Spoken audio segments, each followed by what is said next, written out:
Ito na yung totoong recording is progress. Ay, wait. Sorry. Ayan. So ngayon, stewardship.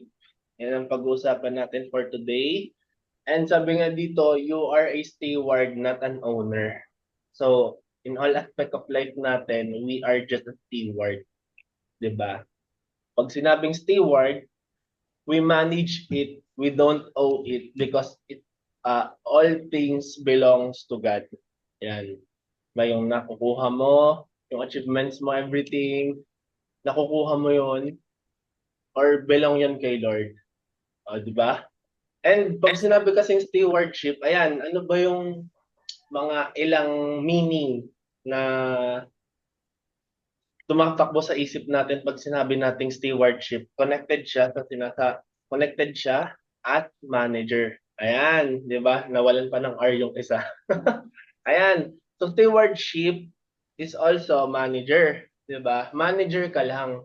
Administrator, director, supervisor, facilitator. Yan. Yan yung role natin, 'di ba? We are just manager. And pag sinabing manager, ano ulit, you're just managing it because it don't belong to you, 'di ba? Ganito lang 'yan. Pag may pinahiram sa iyo na bagay yung kaibigan mo, anong gagawin mo doon? 'Di ba ingatan mo? 'Di ba talagang as much as possible, hindi mo yun magagasgasan, masisira. Kasi lagot ka eh. Yari kapag may nagasgasan or yari kapag na-damage yung pinahiram niya sa'yo. Same thing din sa pagpapahiram ng Panginoon sa atin. 'Di ba? Lahat yan, lahat ng aspect. So, ang main verse natin for today, but before that, let us pray and let us close our eyes, sign of respect and reverence. And Heavenly Father, we thank you for this day. Panginoon, salamat po sa buhay ni na Mentor Ayla, ni na Mentor Hazel. Panginoon, patuloy niyo pong pagpalain. Lord, kahit mahirap pong gumising at commitment po ito, Panginoon, still they are here. Lord, thank you for waking us up. Though sometimes nakakalimutan ka namin, pero Panginoon, yung grace mo nandun, yung pagmamahal mo hindi nagbabago. And Lord, this morning, this day, may we internalize, may we understand the meaning of your word right now, Lord.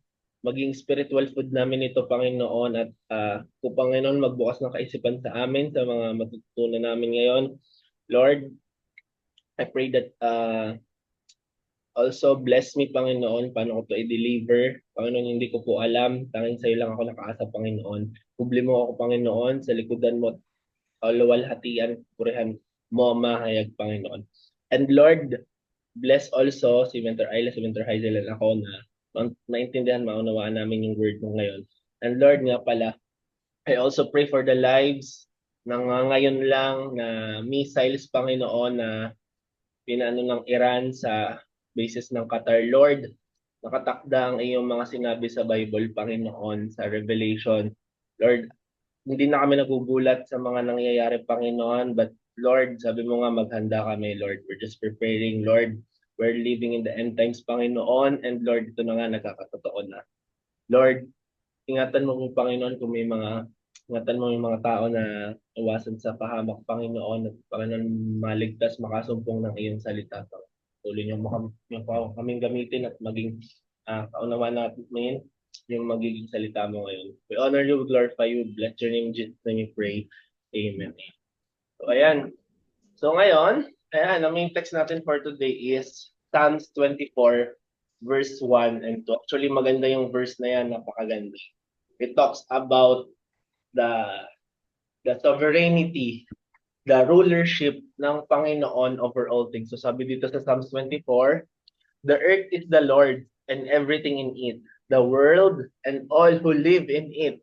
For he founded it on the seas and established on the waters. So, di ba? Wait lang. Nari dito. Napakaganda ng verse natin ngayon. Kasi really, hindi pala natin pagmamay-ari lahat. Nung hindi ka pa nakasumpong kay Lord, di ba, may tinatawag tayong word na YOLO. Ayan, familiar ka sa YOLO, you only live once. Ano ko to, buhay ko to, wag mong pakialaman. Di ba? May kanya-kanya tayong buhay. Pero once na unawaan mo na dapat yung buhay mo, ginagamit mo na makabuluhan. Di ba? Nawawala na yung mindset mo na gano'n, na kailangan hindi nga pala ako YOLO, kailangan kailangan yung buhay ko para sa purpose na binigay sa akin, nagagamit ko siya para sa purpose na binigay sa akin kasi I only live once, 'di ba? Wala na tayong second life, mga mentors, 'di ba? What we are creating right now is a legacy, is an impact, 'di ba? 'Yun ang matatandaan ng tao sa atin. And God give us that stewardship dito sa mundo. Paano mo siya i-handle? Paano mo siya iiwanan? 'Di ba? Kasi pahiram lang yung buhay natin. Sooner or later in the future, we will pass away. 'Di ba? Darating yung point na ganon. Kasi hiram lang yung buhay natin. But the point is, ginamit mo ba sa wasto? Ginamit mo ba na makabuluhan? Ginamit mo ba na kaaya-aya sa presensya ng Panginoon? So yun ang kailangan mong alamin. And sabi dito, the point is, God is the true owner of everything. Ayan. So dito nga, you don't own yourself, even your soul, you don't belong it, 'di ba? God is the true owner of everything. So sabi nga dito, everything you own, your talents, your money, your business, it all belongs to God. Ayan. But let's say, kumikita ka ngayon ng pera. Let's say, nagpa 5 to 6 digits ka. If you are a good steward, i-handle mo yan ng tama. Hindi mo yan wawaldasin. Diba? Kasi, pahiram yan sa'yo eh. Let's say, kumita ka ng 50,000. You need to spend it twice. Lagi naman tinuturo sa atin yan dito that we are just a steward. Kasi, pahiram lang yan sa'yo. 'Di ba? Darating yung point na paano pag naubusan ka. And si Lord kasi nakikita yung puso natin na pag pinagkatiwalaan ka sa maliit na bagay, pagkakatiwalaan ka sa malaking bagay. 'Di ba? Kung nagpe-pray ka ngayon, Lord, give me blessings, give me malaking income, 6 digits, 'di ba? Eh doon lang sa 2,000 na income mo per week ngayon, hindi mo pa siya ma-handle. What more, yung 200,000 per month. Paano mo ma-handle yun? Eh, kung ito nga ang maliit, hindi mo ma-handle, paano yung malaki?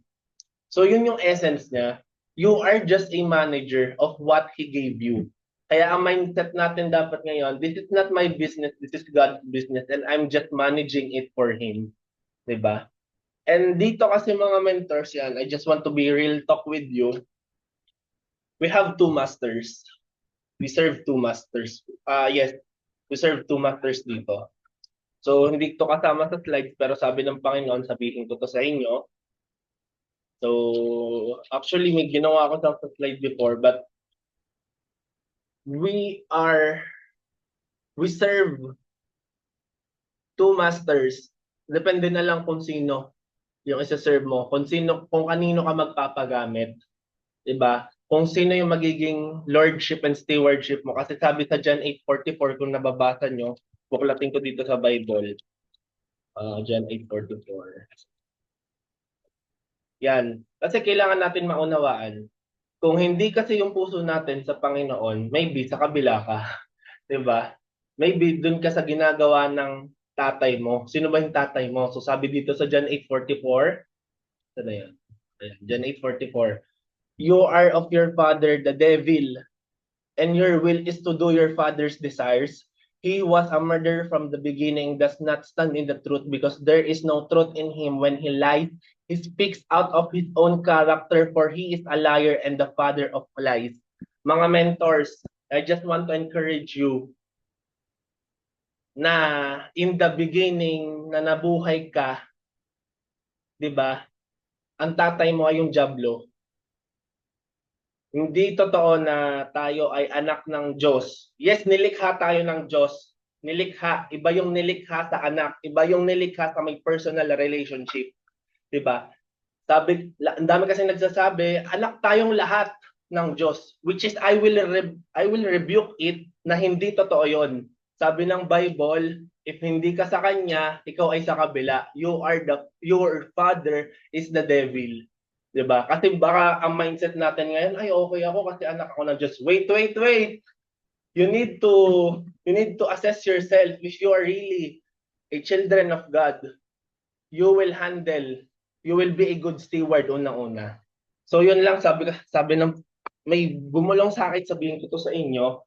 And it is really as valuable and connected sa sinasabi ng kasi hindi mo maiintindihan yung stewardship kung hindi mo alam or kung hindi mo naiintindihan na anak ka niya, 'di ba? So sabi nga dito, paano ba magiging anak ng Panginoon? So ngayon, may ibang ano tayo doon. But ngayon, yung stewardship.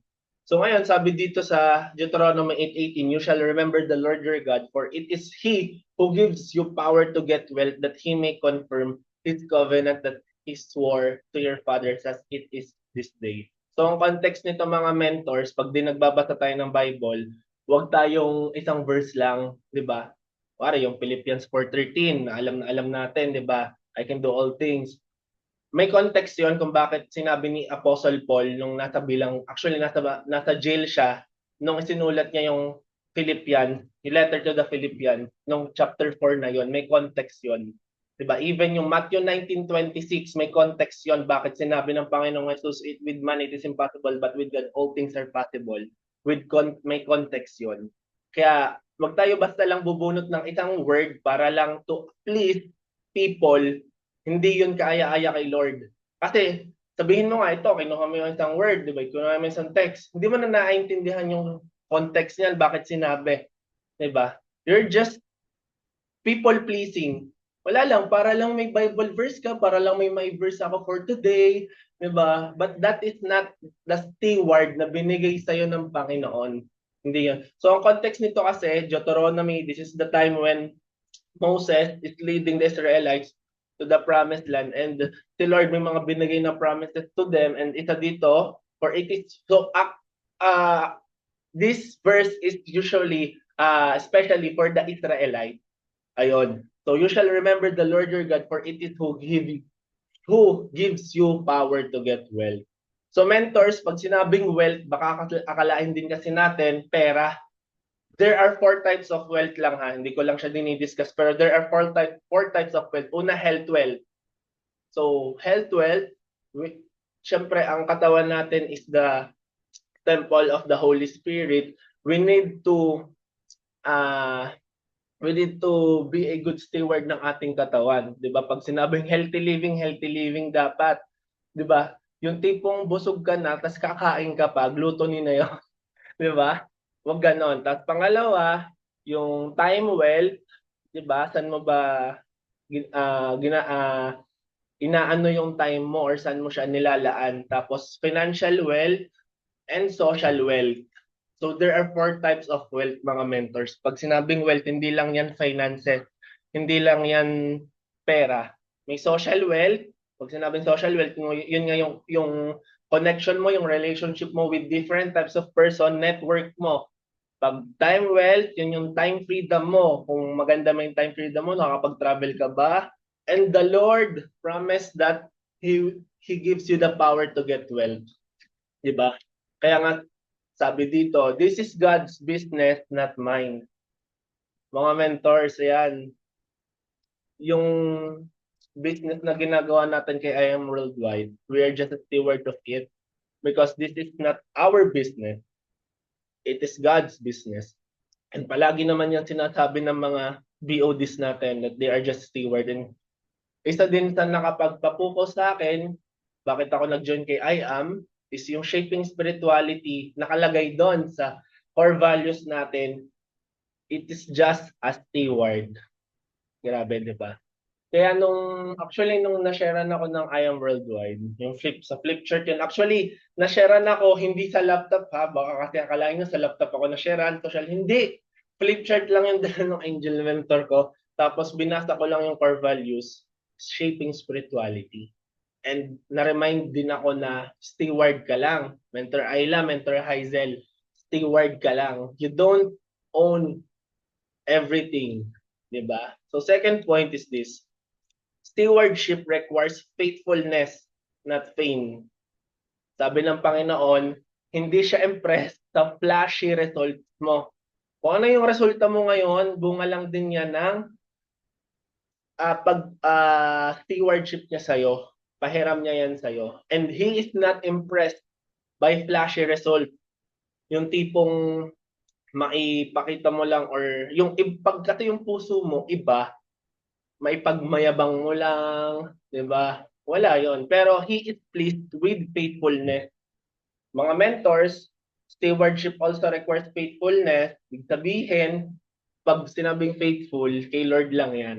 Faithful ka sa kanya, whatever happens, you will stay, you will keep your you will intact or nandun pa din yung tiwala mo sa kanya whatever happens, mananampalataya ka, you will have your trust, 100% trust, faith in Him alone. Di ba? Na whatever happens, hindi sa ibang bagay ka magtitiwala kundi sa Kanya. And that is one of the stewardship na magagawa natin. Di ba? Kasi pag sinabi kasi nating stewardship, ano lang yan, akala kasi natin we're just managing it. Hindi. Stewardship also, para siyang nagtitiwala sa nagbigay sa'yo. Yun siya. Nagtitiwala ka sa taong nagpahiram sa'yo, nagtitiwala ka sa makapangyarihan sa lahat, which is si Lord. So yun din ang essence ng stewardship, not fame. Ayan. So sabi dito, are you managing your business, your time, your finances in a way that honors God? Diba? Let this be an eye-opener sa inyo na this time, are you managing your business correctly, wisely? Are you managing your time correctly, wisely? Or are you managing your finances wisely or correctly? Diba? Kumbaga sa kon ay, minsan pagising natin, ano ba, hataw lang ba? Ano lang ba? Business lang ba yung ginagawa natin? Diba? Hindi. If yung ginagawa natin hindi na nakaka-honor kay Lord, there is something wrong na. Kasi even though we are in this kind of industry, we can still honor God, diba? Kasi let's say, being honest in sale, paying the right tax, something like that, treating team members downlines with respect is also stewardship, diba? Kasi yung downlines mo na binigay sa'yo, pinagkatiwalaan ka lang din yan. Nagtiwala lang din sila sa'yo, diba? So, anong gagawin mo? Siyempre, kikip mo ng ayos yan. Binigay yan sa ni Lord. O let's say, nagpe-pray ka, Lord, bigyan mo naman ako ng downlines na malupit. Talagang alas, ay binigyan ka. Diba? So, paano mo siya mahahandle? And ganito mga mentors, nagpe-pray ka, di ba? Nagpe-pray ka ng leader, nagpe-pray ka ng ano. Hindi pa binibigay ni Lord. Huwag ka maiinip kasi baka may inaayos lang siya sa puso mo na kasi let's say binigay sa iyo hindi ka pa handa. Nagkawatak-watak yung ano mo kasi hindi mo alam i-keep, hindi mo alam hindi ka maala, hindi mo naintindihan yung essence ng stewardship. So nawala din, baliwala din, 'di ba? Kaya nga God is not impressed by flashy result.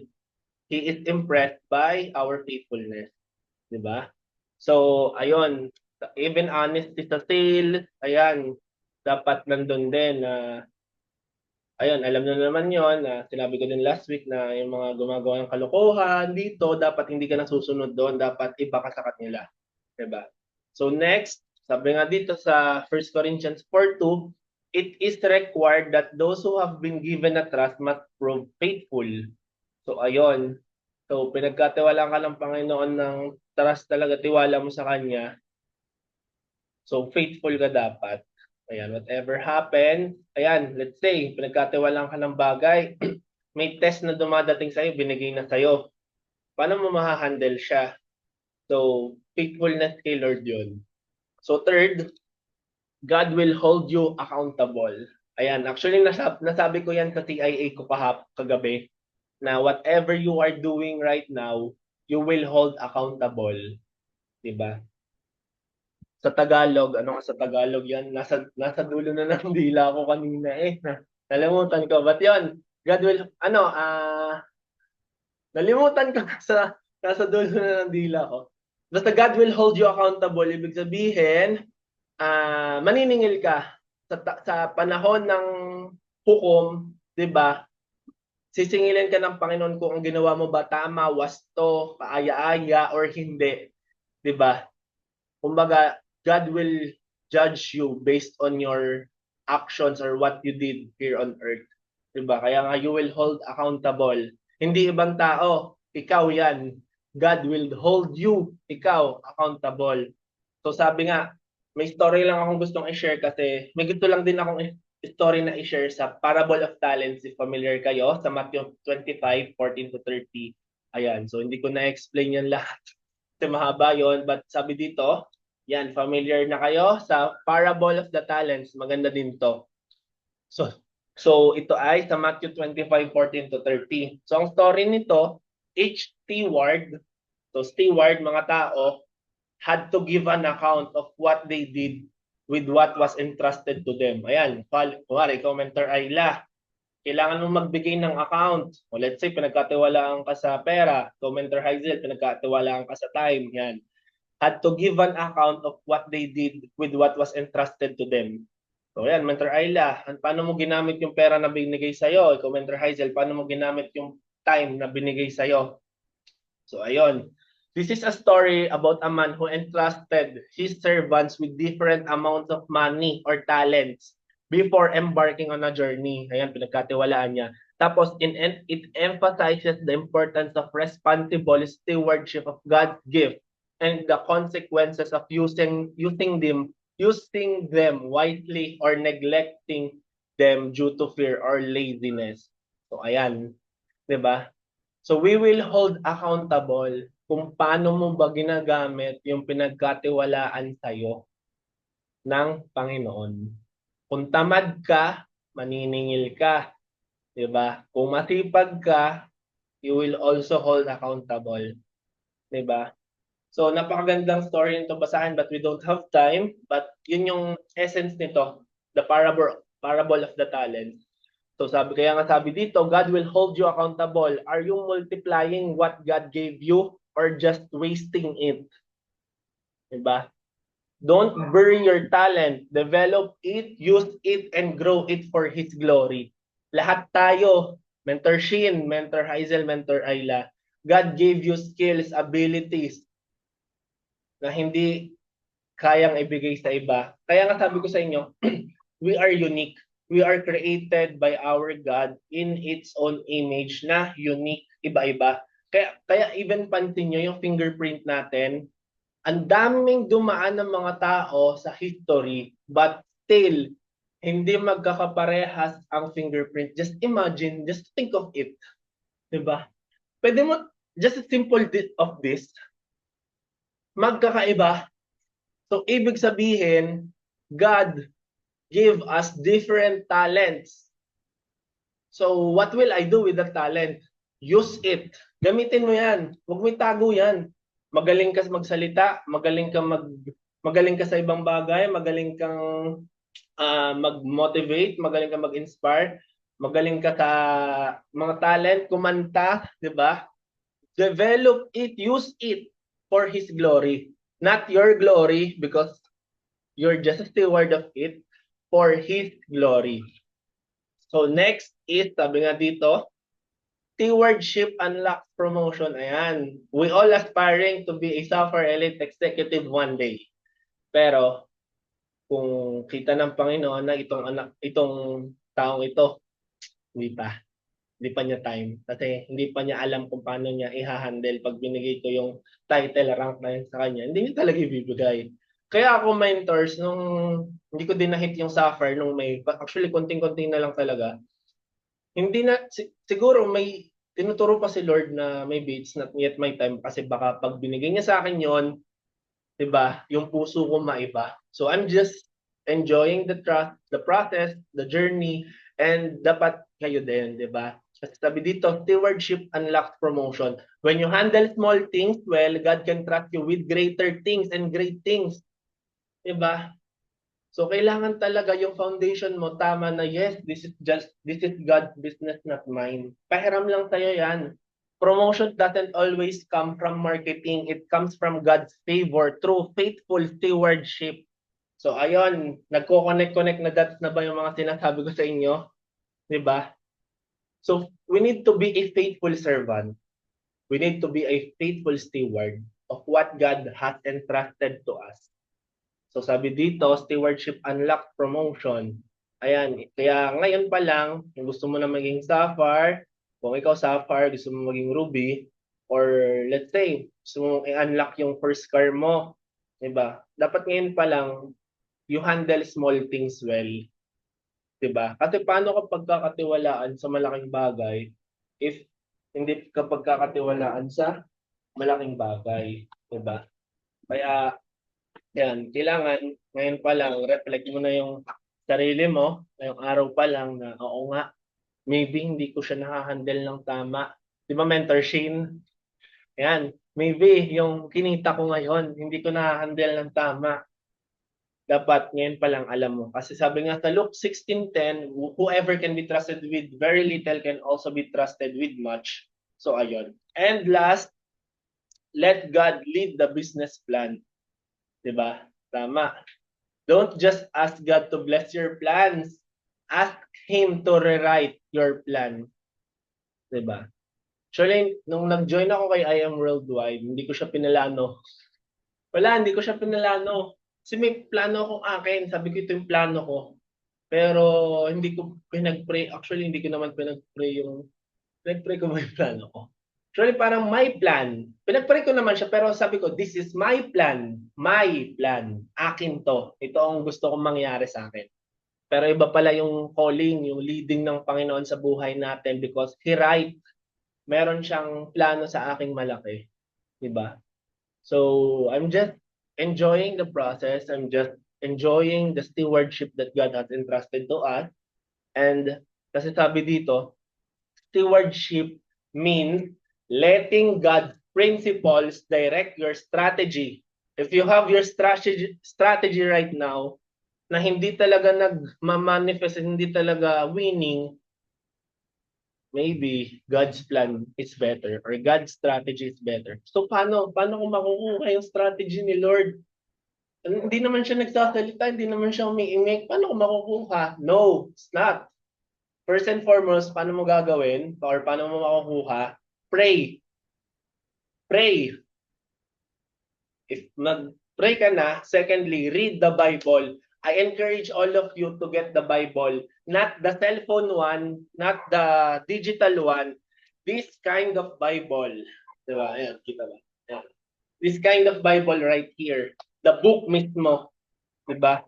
Kasi, iba kasi pag sa book mismo kasi, diba? So I encourage you, if wala ka pa, ayan, bili ka ng libro. Actually, magkano lang ba to 700? O makabenta ka lang ng 2 barley. Di ba? Makakabili ka na. Sa ibang bagay nga, nakakabili ka. Dito pa kaya hindi. So, ayun. Yan. So, sabi dito, seek wisdom. Ayan, sabi ko na, seek wisdom through prayers, scripture, and godly counsel. So, ang Panginoon kasi nagsasalita through His Word. Kung naniniwala kayo sa salita niya, kung naniniwala kayo na God will speak through His Word, then it will manifest talaga.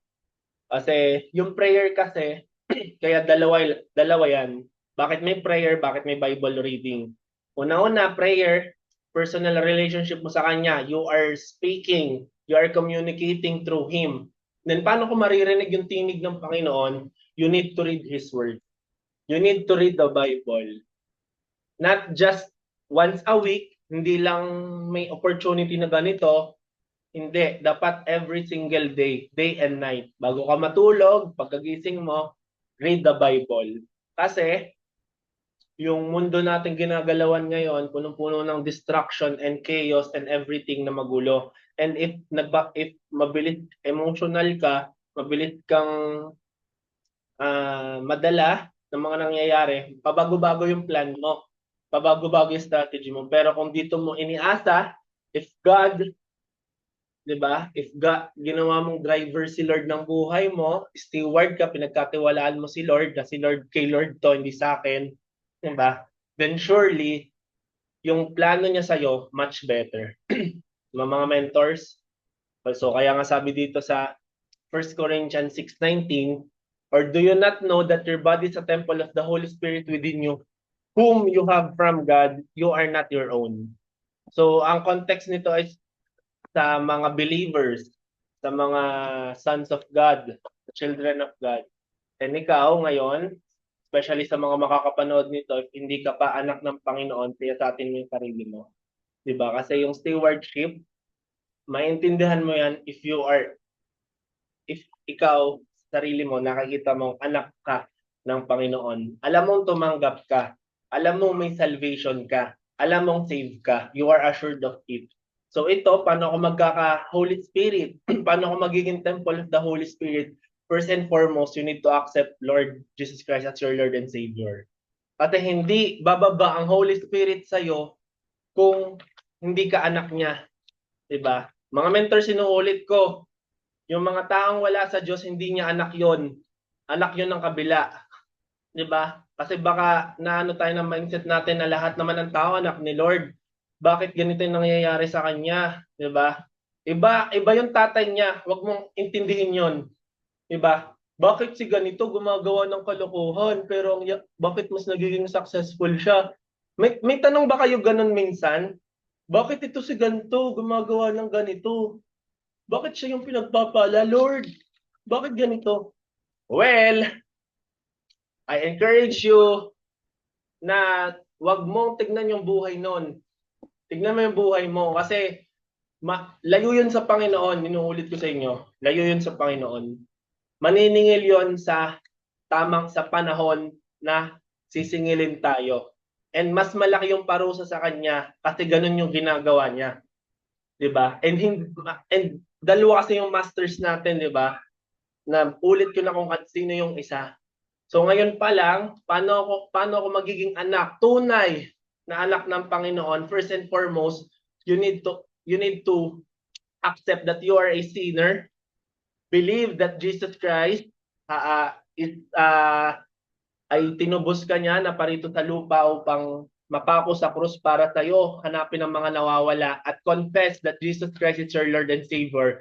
And yon, pag ginawa mo yon, ayon, you are now saved, you are now God's children. Kasi sabi sa John 1:12, ayan, John 1:12, nasa na yon? John 1:12, but as many as received him, to them he gave power to become the sons of God, even to them that believe on his name. So, believe on his name. Hindi big sabihin, sabi ng Lord, Lord, Lord, anak ka na niya. Hindi ganun yon, ha? So, bago pala ako maging anak ni Lord, kailangan manampalataya, maniwala, accept that Jesus Christ as your Lord and Savior. And doon pa lang maintindihan yung stewardship na may mga kailangan akong bagay na i-let go. Actually, ako mentors, ang dami kong mga bagay na ni-let go. 'Di ba? Kasi I understand the true essence and meaning of stewardship. 'Di ba? So, kung naintindihan mo 'yon, pahiram lang to sa iyo ng Panginoon. So, sabi nga dito before I end, then let us remember that we are His stewards. Our time, our health, our strength, our talents, or our all are His and His alone. Sabi ni George Mueller. And sabi dito ni C.S. Lewis, every faculty you have, your power of thinking or of moving your limbs from the moment to moment is given you by God. So yon mga mentors, kaya dapat we need to have a foundation na everything na ma-achieve natin sa I am, everything na ibibigay sa ni Lord sa I am, huwag mong kalimutan na unang-una papurihan siya.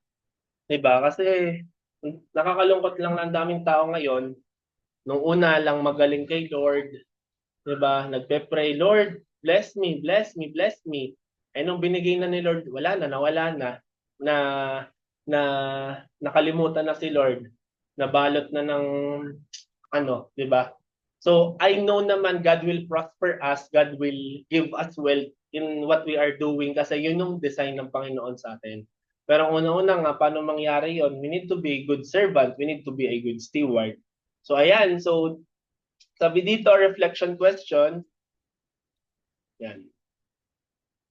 So sa reflection question, so sabi dito, am I managing what God gave me, or am I acting like I own it? Second, in what areas of my business or life do I need to be a better steward? And lastly, what do I need to surrender back to God today? So mga mentors, I will give you 2 minutes to think, reflect kung ano yung napag-usapan natin for today.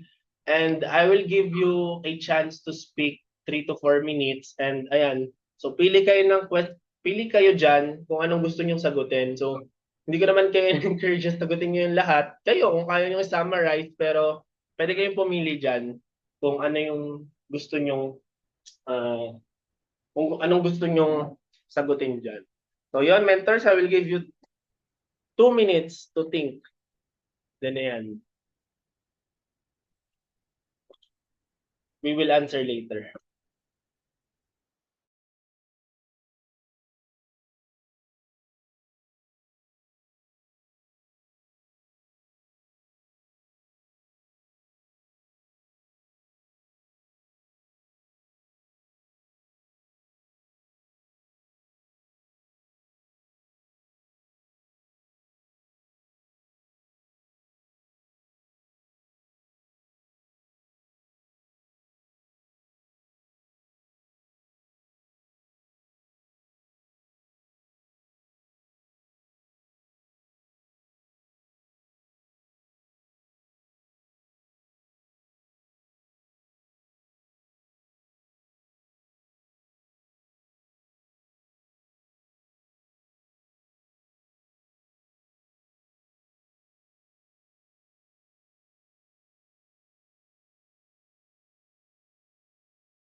So, ayan. So, kung may gustong sumagot, pwede lang mag-volunteer.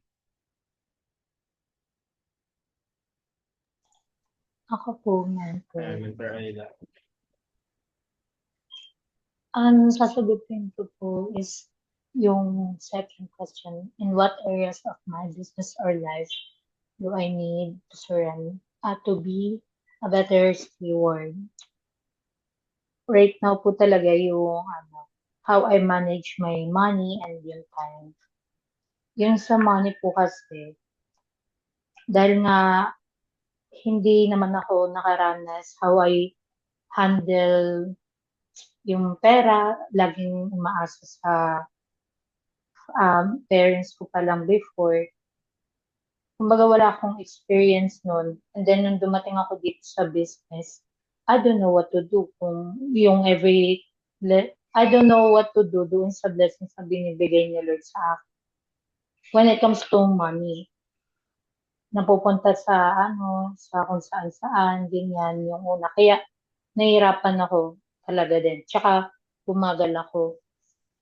And ah siya, parang kaya kailangan kapag may binibigay sa Lord sa akin, dapat natututunan ko din talaga siyang i-prosper. Kasi ang Lord, eh, parang pinoprovide niya lang yung kung ano yung kailangan mo. And nasa sayo na yung paano mo siya gagastusin nga. And then, natural lang kasi na ipoprovide lang yung needs mo. Pero nasa sayo na kung paano mo pa i-prosper yun para dun sa other areas of your life na pagagamitan mo ng pera. Ibibigay lang kasi ni Lord yung blessings mo dun sa, ay, yung pera na dun sa pinangakailangan mo talaga. Eh dito sa life natin, dito sa mundo, parang marami ka pang gustong bilhin, marami kang gustong, ano, gustong mapagamitan ng pera. Pero kasi parang dun papasok kung saan mo siya ano talaga, i-spend. Ganun. Tapos, yun nga, yun sa time din, syempre, pag mag-earn ka ng money, you have to, marami, you have to be responsible din talaga sa time. Or parang, parang you have to manage your time wisely din talaga. Kasi time is money eh.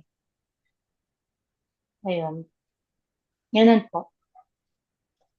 Sa pera po talaga ako, si Lord right now, tinuturoan niya ako how I handle money para magbukas yung mas bigger blessing sa life ko. I just, ano yan, observe it. And yun yung gusto niyang pagawa sa akin. That's why, binigay niya sa akin tong blessings ngayon na natanggap ko. Kaya yun po. Thank you.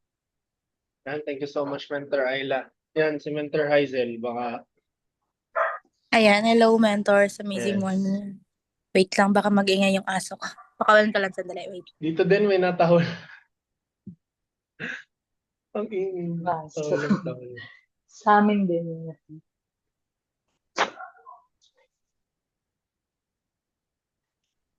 And am I managing what God gave me or am I Ayan, sorry. like Natakol kasi siya. Di, okay lang, okay lang. Nakalabas na. Ayun, anyways, yung gusto kong i-answer. So, yung number one, am I managing what God gave me or am I acting like I own it? So, minsan, siguro, somehow, merong mga decision na napapangunahan ako na eto yung gagawin ko, yung mga gano'n na parang yung halimbawa, yung mga decision na ginagawa ko, minsan hindi na siya, kaya yung mga sinasabi kanina ni Mentor, Arthur lang nagigilty ako or natatawaan ako, ganun kasi may mga instances talaga sa life na parang, hindi ko nga talaga siya, yung tiwala na binibigay sa akin ni Lord is hindi ko siya talaga na ma-maximize. Yung, halimbawa, may mga, ano ba, yun, may mga ano kasi, yung parang blessing siya na binibigay sa akin na hindi ko na ma-manage din ng maayos, yung mga ganon. So, kapag dumating yung time na parang, may mga time kasi na parang gusto ko na mag-run ng ads abroad, ganon. Pero, parang, meron nang nakalaan na money for that. Then, merong instances na parang, may babayaran, ganon, or meron na kailangan bills na i-pay. So, yung pagra-run ko ng ads abroad, nade-delay siya, parang ganon, which is, naiintindihan ko na baka hindi pa ito yung time para mag-run ako abroad kasi baka may kailangan pa akong matutunan or baka mayroon pa akong kailangang hindi alam na pag nag-run ng abroad. So, parang kumbaga masasayang. So, parang siguro nilalayo ako ni Lord sa ganun. So, minsan kasi may mga times na may mga plan ako on my own na parang napapangunahan ako kung ayun ba, parang kailangan kasi lahat ng gagawin. Eto natutunan ko today na parang kailangan ng gagawin ko is surrender. Hindi na surrender kay God before ko siya um, gawin talaga. So, habang pinaplan pa lang siya, kailangan na surrender na siya kay God. Kasi, para alam natin or guided tayo sa magiging resulta nun. So, ayun. Doon ako nagigilty. Kung ano ba, nagiging good steward ba ako sa mga binibigay niya sa akin or sa life ko in own. or ako yung parang nag-handle ng buhay ko, ganun. So may mga somehow may mga days or times na may ganun talagang times. So yun yung pina-practice ko. So yun lang. Ayan, thank you so much, Mentor Hazel. So, Mentor Shin, ayan. Thank you so much. So, wala naman, Po. Good morning, amazing morning everyone. mag-on ka ng Ang camera. napili, di ba ako mukhang sabog kagigising ko lang kasi. Hindi yan. Ano kasi, yon sa humabol lang ako. Dun sa, ang napili ko dun sa pangalawa. In what areas of my business or life do I need to be a better steward? Unang-una, kailangan ko maging better sa paghawak ng money. Kasi nung nag-start ako ng business, nung barley, kasi talagang gusto kong mag-business noon. Nakikita ko sa mama ko, kaya ayun, ginagaya ko. Kaya nung nag-start ako ng business, ano, ano nga to? Ah, nung una, parang pinautang ako ni Kuya RG ng 6 na barley, tapos kailangan ko siyang ibenta. At ayun nga, naibenta ko siya sa 2 araw. Tapos nung nagkaroon ng 6K, binigay ko siya kay Kuya RG. Tapos nung ayun na nga, naging member na ako, saktong-sakto nun may ipon ako 4K. Kaya ayun, binili ko na. Tapos nung dun sa 4K na yun, parang ilan ba yun? Siguro 2, 4, 6, 8. 8 na barley siguro yun. Yun nga, 8 na barley. Tapos nung binili ko yun, tapos na-sell ko ulit na ubos ko yung barley, parang ano, ang saya ko nung una, parang nung una hindi ako naniniwala sa IM. Hanggang sa nagulat ako, parang kumita talaga ako ng malaki. Hindi ko akalain nakikita pala ako dito ng malaki.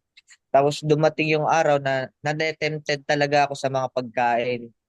Like ano, mga pagkain na candies, na kahit hindi naman talaga ako gutom, parang gusto ko lang kumain. Talagang trip ko lang, talagang trip ko lang kumain. Tsaka, ba't ba ako ba't ano nga to? Gusto ko lang para, ano bang meron sa sarili ko? Gusto ko lang ba kumain para ipakita sa mga tao na ganyan, may halaga ba ako? Tsaka pagta-tricycle, ganun, kahit pwede namang mag-jeep, pinipili ko pa rin mag-tricycle. Kaya ayun, dun unti-unting naubos ang pera ko. Parang sabihin ko, sige, bukas hindi na talaga ako magta-tricycle. Hanggang sa kinabukasan, nag-tricycle ulit ako. Tapos ganun na ulit ang sinabi ko. Ayun na nga, unti-unti na nga naubos ang pera ko. Ka, actually, dapat nung nakaraan, na ako, siguro silver. Eh, ang ginawa ko, parang ginastos ko lang sa ibang bagay. Ayun, copper pa lang ako. Paldo na naging bato pa. Yun lang.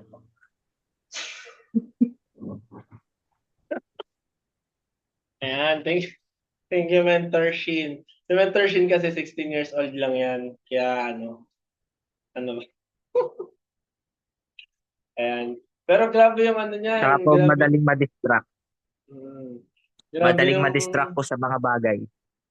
grabe yung dedication niyan matuto kahit alam niya sa sarili niyang ganun siya. Pero natutuwa ako sa batang yan kasi kahit 16 lang siya, dapat mag-ML. Ano siya, good steward siya ng time. Dapat sinabi mo bro, good steward ka ng time kasi dapat nag-ML ka lang ngayon, dapat tulog ka pa, nandito ka, di ba? So, yan, thank you mentors. So, ang akin naman dito is, ayun, siguro yung, yan nga, ngayon pag-isip na yun. Siguro sa akin yung first din, am I managing what God gave me or am I acting like I own it? Minsan kasi na-overwhelm tayo. Ako na lang, ako pala. Minsan na-overwhelm ako ng binibigay sa akin. Let's say, nung kumita ng, just imagine, isang week, 50 plus thousand, di ba? So sabi ko, paano ko handle to? Like, kaka-overwhelmed, di ba? Kasi 50,000 isang linggo, nasa kamay mo, di ba? So sabi ko, paano ko, minsan kasi na-overwhelm tayo ng mga bagay, which is unang-una dapat sinosurrender natin kay Lord. Siguro yun yung sa akin na minsan na nakakalimutan ko na ako nga pala kay Lord to, yung to pahiram lang sa akin. Even my time, sa time talaga ako minsan talaga nakakano na I'm just a steward of my time. Bakit ako ganito? Like para akong para akong master nung time ko which is mali, 'di ba? Dapat kasi we need to be responsible. Tama yung sinabi niyo mga mentors. We need to be responsible of our time unang-una kasi God gave us 24 hours a day, 'di ba? So, paano mo i-handle every hour of your time? Unang-una na makabuluhan talaga. So, kaya parang na-remind din ako na, we need to be a good servant kasi ang Tagalog ng steward is katiwala. Katiwala, ang Tagalog ng steward. Dapat maging mabuti at maganda kang katiwala. Mabuti kang katiwala ng pinagkaloob sa iyo. So, ito yung sa akin na I need to manage pa more what God gave me. Kasi malay natin, hindi pa dumadating yung prayers kasi hindi pa natin siya na-manage ng ayos. So, alam ko naman darating sa point na yung pinagpe-pray natin, di ba? So, yun. Basta yun lang. Ayusin lang natin yung puso natin. And yun lang yun sa akin talaga. Need to be more na mas maalam pa paano i-manage yung mga binigay sa akin ni Lord. So yun. So yun lang, baka may gusto kayong i-add before na tayo mag-proceed sa alam ko. Baka gusto niyo pa mag-ano, pero mag-pray muna tayo before we end. So yun mga mentors, thank you so much for listening to to our uh, 5 a.m. weekly devotion. So again, yan. Ba't nagkaganito? So thank you so much for listening to our 5 a.m. devotion, di ba? So napakaganda ng topic and next week we will have a new topic what we call purpose over profit naman. So ayun siya. So yan, to give you a background with that, lagi nating sinasabi, mission muna bago commission. Mission muna bago consumption, di ba? So it connected siya sa lahat. So we need to be more muna with our purpose before everything else, before our profit. So yun lang mga mentors, thank you so much and let us end with the closing prayer. So let us pikit tayo and bow our heads. Heavenly Father, we thank you for this day. Panginoon, salamat po na natapos po namin itong another week. And Lord, salamat na natapos po namin itong another devotion po, Panginoon, na binigay niyo sa amin. Lord, I pray na maging mabuting katiwala po kami ng ibinibigay niyong mga bagay sa amin. Kasi alam namin, Panginoon, ito yung pahiram mo lang din.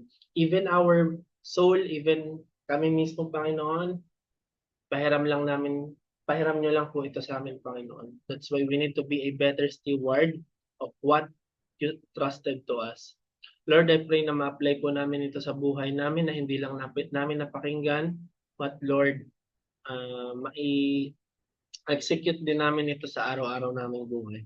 Continue bless the lives of mentors na nandito, Mentor Ayla, Mentor Hazel, Mentor Sheen, at ako, Panginoon, na you will continue to bless us and give us the desires of our heart, Panginoon. Kung may mga hinihit kami, mga goals, dreams, this week, Panginoon, Panginoon, na ayusin niyo po muna yung puso namin na ma-align po, Panginoon, sa inyong Panginoon bago niyo po ibigay yung mga blessings na yun sa amin. Lord, salamat po, Panginoon, sa araw na ito na pinagkaloob niyo po sa amin. Gagamitin po namin ito ng wasto, makabuluhan po, Panginoon, unang-una para sa katurihan mo. Lord, continue to bless us, mold us, use us, and inspire us, Panginoon, throughout this day. Protect us, Panginoon, kung aalis kami, and even kahit nasa bahay lang kami, Panginoon, ingatan mo kami. Lord, we praise you, we glorify you, we bless your name. In Jesus' name we pray. Amen. Ayun. Mentors, pictures lang. Picture lang tayo, picture. Yan. Ayan. Mentors, be sign. 1, 2, 3. Yan. So, end ko lang yung video record natin. Sa main. Recording stop.